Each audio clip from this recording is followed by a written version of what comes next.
everyone. Last time, atong gidiscuss kay navigation sa mouse, and then ang kaning mga ribbon panel, and then kaning detail sa properties, and then katong pag-open sa AutoCAD. So karon ay nag-discuss po ta ginagmay sa lines. So karon mag-start ta og drawings, magsugod ta sa lines. So I mean, diday sa units before ta mag-drawing og anything sa CAD dapat mag-set ta og units. Kibaw mo guro mo no unsay units, ang units kay mao na siya ang kanang mga meters, millimeters, inches, bali mo na mga units of measurement. And to do that, type UN, enter, then mugawas ang drawing units window. And then in the center, kaning insertion scale, makita ninyo no ano na meters. So if i-click ninyo aning arrow down, makita ninyo ang choices sa mga choices of units nga pwede ka pilian. So kini I'll choose meters kay meters man atong ginagamit here sa Philippines, so naka-choose na ko og meters. And then here's a length kay may choices of architectural, decimal, engineering, fractional, scientific, but kita kay decimal man jud atong gamiton. You can choose architectural, gusto mo maglisod-lisod. Nagkatat, personally, pa ko nakagamit ani, but in the most part, decimal man jud ang gamiton sa tao. So, kani sa precision, mao pud ni kay nag-choose ba ta sa decimal, mo show diha ang mga number of decimal numbers after sa inyong whole number. So, ang usual ginagamit is 4 para mas precise. And okay. So, magsugod ta sa line. To make a line, you will have to choose the L command sa ribbon panel, or the easier way is nakain ko before is katong shortcut commands. So L, enter. Asan yun nakita ng L, diba? Dinhi mo ni command panel, command window, command bar. So mag-type ko og L. So makita din ha, tas enter. So line, diba nakabutang. Kaning command bar class, mao ni siya mo sulti nimo kung unsa ang ginagamit nimo nga command that time, like same ani line. Tas imo mo click gani kamay siya, di ba? Specify first point, so you click on any point in the model space, click, and then move your mouse around, move your cursor around. Isag asa din ha, isag asa ka mo click din ha. Specify next point, diba nakabutang, mo click ka og kanang any point, kami ka og line. Now gusto man ka og line nga straight, you click F8. Kanang F8 class, mao na siya. See this part, i-off na ko ang F8 ha. Tanawan ning kaning part, kining lower right, kining this one. When I click F8, see mo blue siya. Meaning na-activate na nga kanang kuan nga kanang ortho mode. So kung F8 na nato, your lines will be forced to be straight. Like let's say I'm gonna choose line command sa L, enter, and then click, and then see, bisag asa pa na ako ibutang, straight line ra na, bisag naka vertical pa na or horizontal, kaya naka on man ang F8. So let's say kung gusto ko og 10 meter nga line, 10 meter, og kaning sa command bar makaingon gana mga tana gana siya, o musulti gana siya na specify next point. So nag-specify ka og next point, para precise, i-type in and then enter. There. So I have a 10-meter line. And then enter or escape.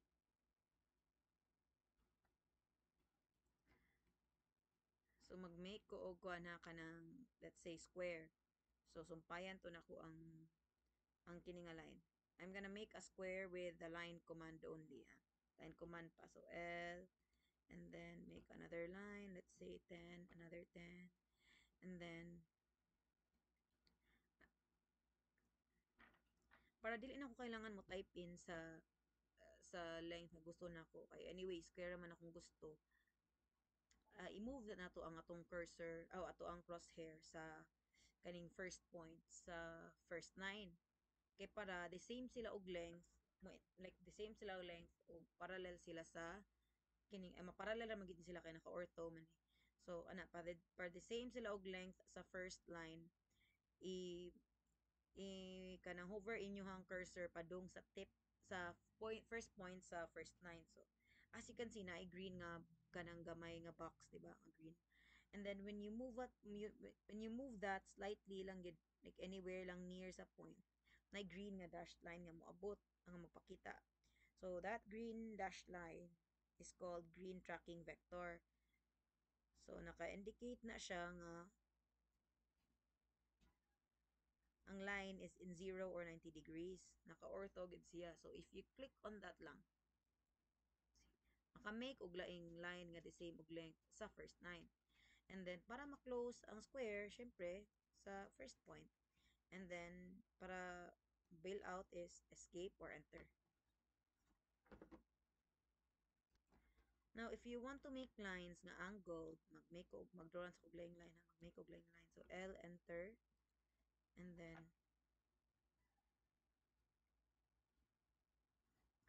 gusto na ko i-off na to ang F8 para maka-make og angle, di ba? Mag-make tag one line. And then naka-angle ra man gid siya to 90 degrees. So atong i-off F8. So kana na siya ma-off nang dili na siya mag-ortho. But you want man sad nga ang imuhang line kay kanang naay degree like let's say gusto ka og mga 30 degrees or 25 degrees ano. Let's say mga 30. So ang inyong buhaton is di ba nagtangag na ni ang kanang crosshair. So click shift lesser than sign, shift lesser than sign.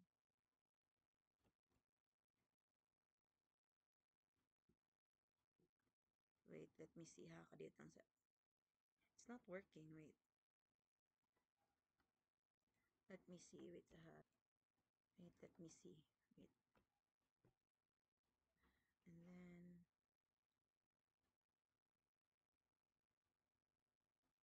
because it's not working but it's shift there it is. So as you can see sa command bar awa nigawas ang lesser than nga kuan nga um key. So kay shift akong gibuhat ato is shift lesser than key and then i-type in kung gusto nimo na angle like gusto ka 30 degrees 30 and then enter. So there ma-override na ang kuan ma-override na ang imong line to stay that way. Kung usa pa siya kataas bahala na ka basta ang iyang angle 30 degrees jud na. So let's say gusto ka og kuan 10 meter 10 meter line. So 10 enter and there nakay 10 meter line. So enter or escape there. Now na may is mas easier na way maghimo og angled line. So ang inyong buhaton is go to pag make sa og line L enter and then to ka sa status bar here diri mo ni status bar kaning sa lower right. Tas pilia ang polar tracking. Polar tracking mao ni siya ay kani this one kaning murag na circle. See, can you see that? Polar tracking. Polar tracking. Click. And then when you do that, see, makita ninyo ang mga kaning atong vector green tracking vector. So mana kung straight inyong line, naka-indicate siya nga straight siya. Now if you put it here kanang any angle nas maduo lang siya nga angle nga nakabutang na. So green siya. Let's say naka-indicate diri o sa kaning box na gamay nga 30 degrees siya. So maghimo na sa kaglain o naka-indicate diri nga 60 degrees. Mo nang 30, 60, 90 ang or 0 ang iyang nakabutang. Kay kining arrow gani kaning arrow nga tupad sa polar tracking device diha man ka makapili sa mga multiples sa mga numbers nga sa angles nga kana nga imong gusto pilion. Nag akong gipili man kay 30, 60, 90. So mao to ni gawas, pero kung pilion nimo 45, 90, 135 ana mao pud ang mo appear like same man eh. As you can see sa screen kani 45 degrees, 90 yeah, 90 degrees. So mao to siya. Gusto ko og kuan ako ibalik sa 30 ha kay nag 30 degrees man ta to. On and then 30. So ana 30 and then type in the length, enter. So there, I have a 10-meter line that is angled to 30 degrees. To make sure nga it stays that way ang inyong gusto na angle nga katong mga giselect kanina, make sure na blue gihapon ni ang polar tracking kay kung dili na siya blue, naka-off na siya. The same to na ning ortho kay remember nag off ko sa ko ang F8. So man siya wala siya naka blue, but if I click on that or mag F8 ko and then mo na mo blue pud siya. But dili man na pwede kay obviously mao man ni ang akong pili ganina katong I wanted the kani nga mga multiples, and then kaning ortho 90 degrees ra man gid ni solely ang iyang i-give na angle. Okay, so mag-maintain na ta sa F8 para mag-make tag straight lines. So now magisgot ta sa F12. Kaning F12 ako i-click ha. I click F12. Yeah, same sad sa F8, dili ko kailangan mag-click og enter. Just click F8 sa inyong keyboard. And then when I write a line, I make a command like line. I'll make a line. L enter. Right. L enter. And then F8.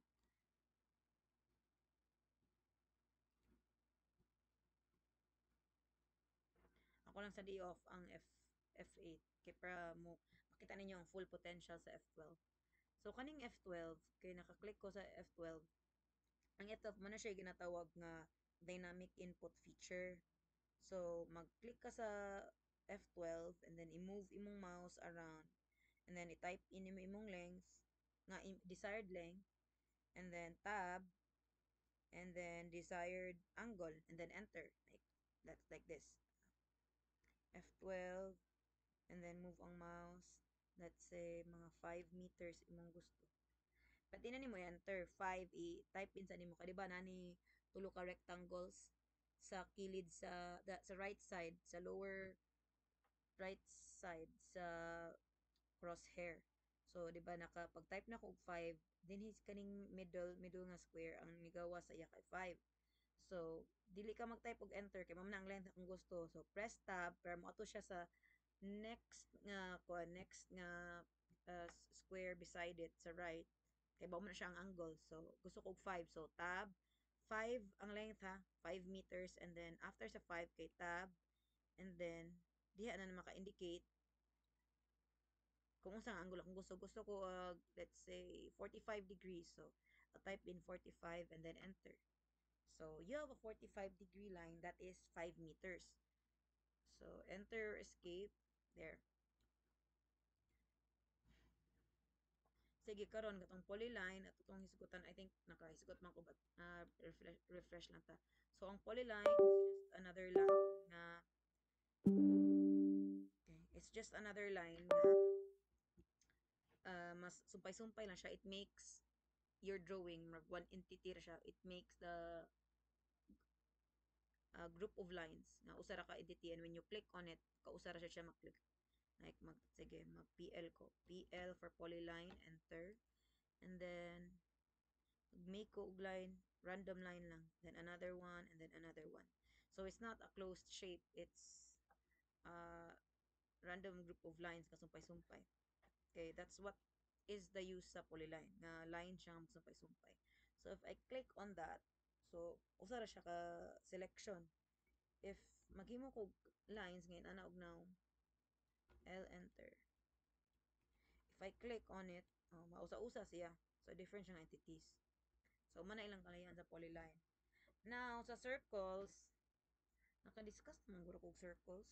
Oh, katong circles nga uh, di ba na siya multiple ways of making a circle. Kani in this case, ay four ka buok but ang visual lang nga gamit yun is kaning center and radius and center to radius and then center to diameter.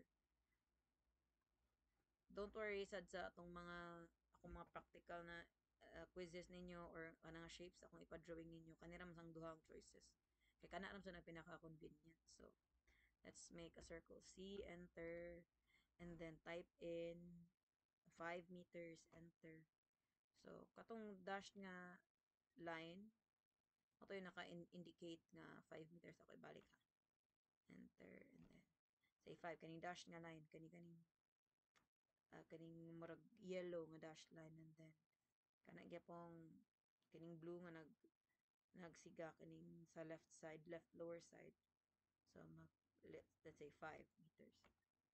The same ra siyang size. So okay. So sige humana mata sa draw nga kaning part sa ribbon panels o ano sa modify. So ang gamit sa modify nga segment is like I told you before, siya ang maka-modify, maka-edit sa inyong drawing. So ang gamit sa move is akong click ang move ha. It's either click the move or M enter.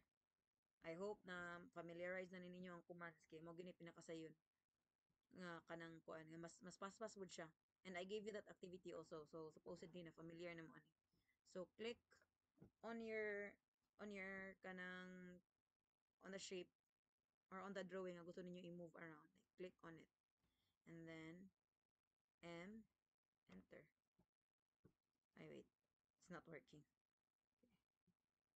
Ako i-select ha. Gamit atong kuan kini nga selection, kining green. Forgot its name. Pero dash ni ang green ha, see that dash and then ang blue kay selection window mangguro ni ang kuan. Selection window ang tawag aning blue and then kaning selection nga green is I think cross selection window. So there.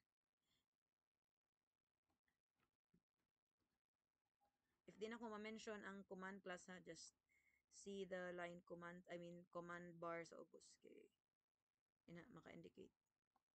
Hala, wait sa. Something's wrong with my mouse.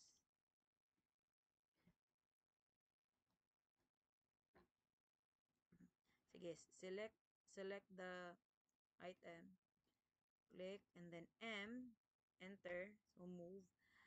So mag-click lang anywhere nga random and then from there mo move naman na inyong drawing.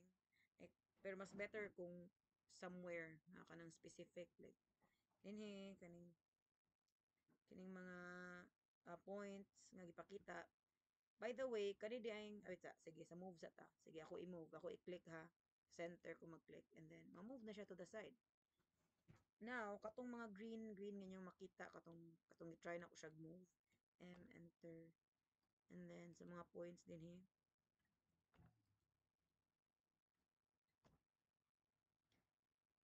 Kaning green katong vector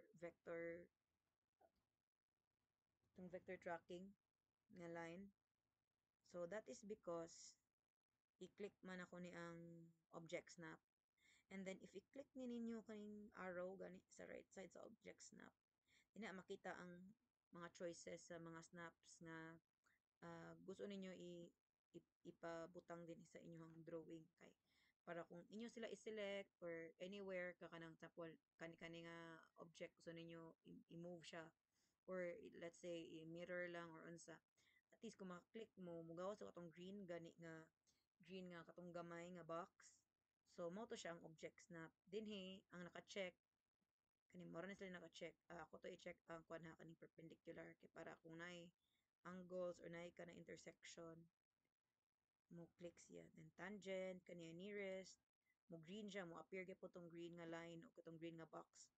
If any of this inyong i-check. So okay. Isunod kaning copy. So I'll make a copy of this one ha. So I'll select the object, select copy or C command. I mean CO command, enter. So click on any point sa kaning drawing or anywhere actually sa model space. Pero you would want it kanang duol-duol sa imong drawing. So click it here and then you will have another copy of that drawing. Pero ang original ni mga drawing mabilin ra siya. So let's click it here. And then para if you want nga maura na ang copy, so escape or enter. So you have two circles now. Karon sa rotate. Okay, let's make another shape sa rotate para maklaro siya kayo. Square, kuan kayo. Maklaro kung i-rotate.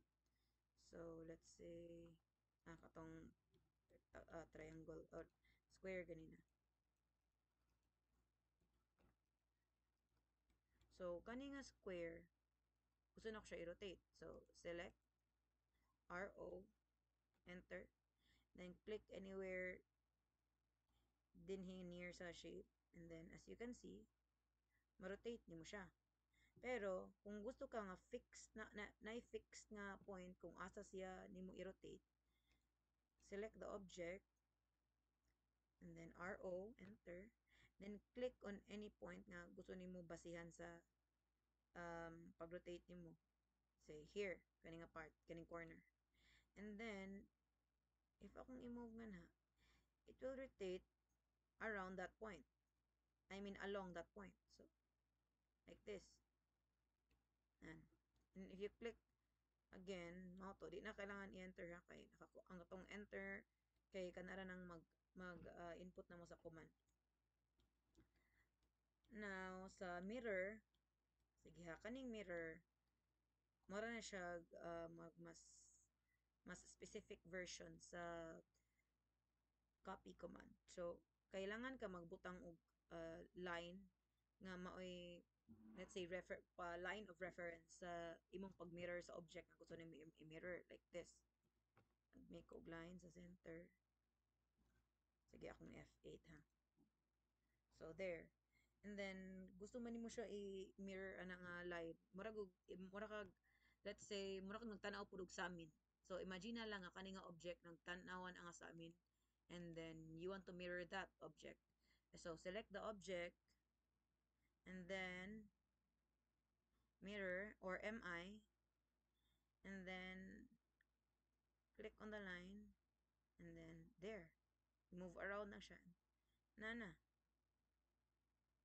Then click, another click. And then after ka sa imong sa second ni mga click, pangutan-on ka kung i-erase ba, like erase source object. To select yes, namita ang arrow keys. So yes kung yes. Now kung no, meaning ana i-keep na nimo ang kanang object. Sige mag-right o mag-select ko sa yes ha. So yes, enter. So ang kato na lang copy, ang gimirror nga copy ang mabilin. Now, if ako siyang i-mirror and then katong pilion katong no,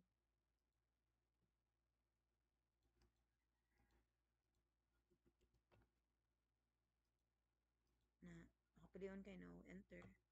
So, makip gyapon ang original copy. Okay, so sa trim, sige ang trim, kanyan trim.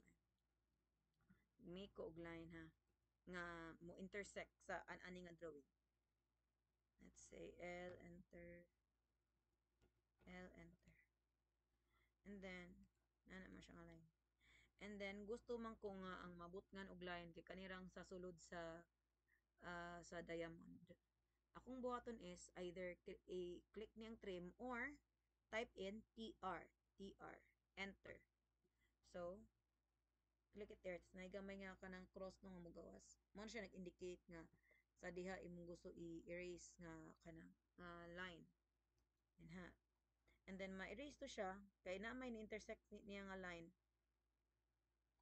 So I want it only man sa ang lines inside sa triangle. So erase, I mean trim, and trim. And then you wanna bail out, enter, escape. Enter or escape. Sa fillet man sa fillet pod mao na siya bali um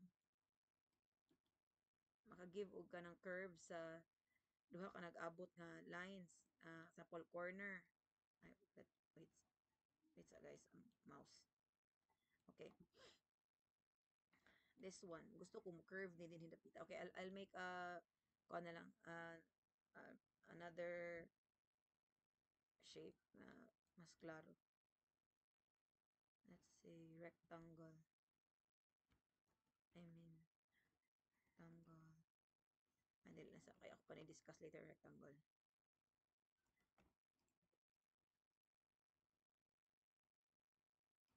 Na enter. Gusto man ko nga kining nga corner niya kay mo curve. So select trim or I mean trim fillet. Amot fillet man to na dungga na ko sa kuan sa tutorial. Pero ang basa na mo ani sa school kay fillet man.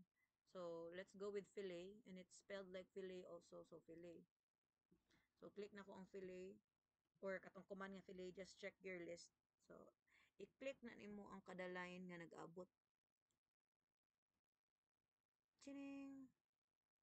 There. Curve na siya. Karon gusto mo ka makapili ka na ikaw ang magbuot sa unsa kadakon ang arc na ma, ma mailis sa katong corner. So what you will do is like naka-trim man TR I mean fillet.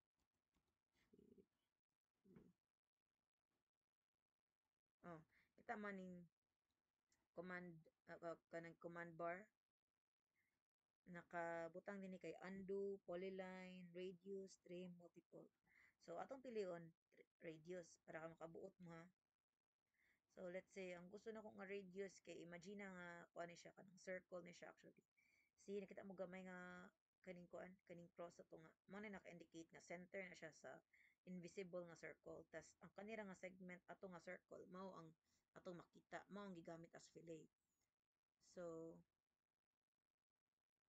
kato balik. Fillet na dinhi. Di pa ka mag-click dinhi ha sa imong drawing. Ani pa ka sa command bar. So radius then indicate imo gusto ka um like mga 1 meter. So enter and then click. Oh. Automatically smaller siya sa other side kay 2 man 2 man siya kung nakita ganina sa command bar di ba 2 ni siya. Kani 1 ra. So mura siya kanang bali invisible na circle. Tas mo na ni nga part, mo na ni nga part sa circle ang nakita.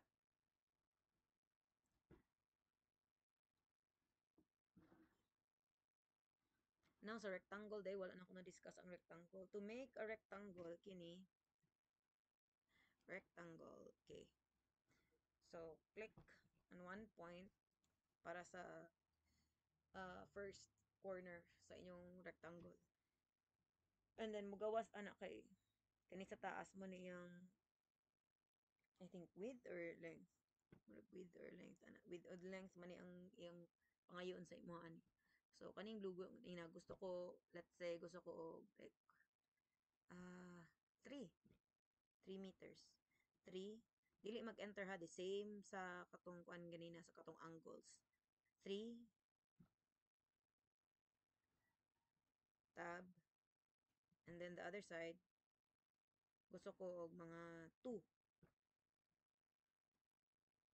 na enter. Nan. So rectangle nga 2 by 3 meters. Kabantay mo ganina pag himo na ko sa rectangle. Rec and rec ba? Rec, enter. Then katong first corner. Tong 3, nagbutang ko og 3 and tab. Naay gamay kaayo nga mura og kanang padlock nga icon sa kilid sa kaning 3 meters. Oh, that means lock na jud na siya nga kaning sini kaning nga measurement. So ang imo na lang pangitaon bisa pag ilag imo pa na i-move that way.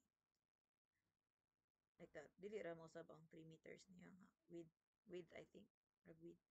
So mo na tas mag-type ko tong 2 and enter. There. Sige, mag-make na taog drawing.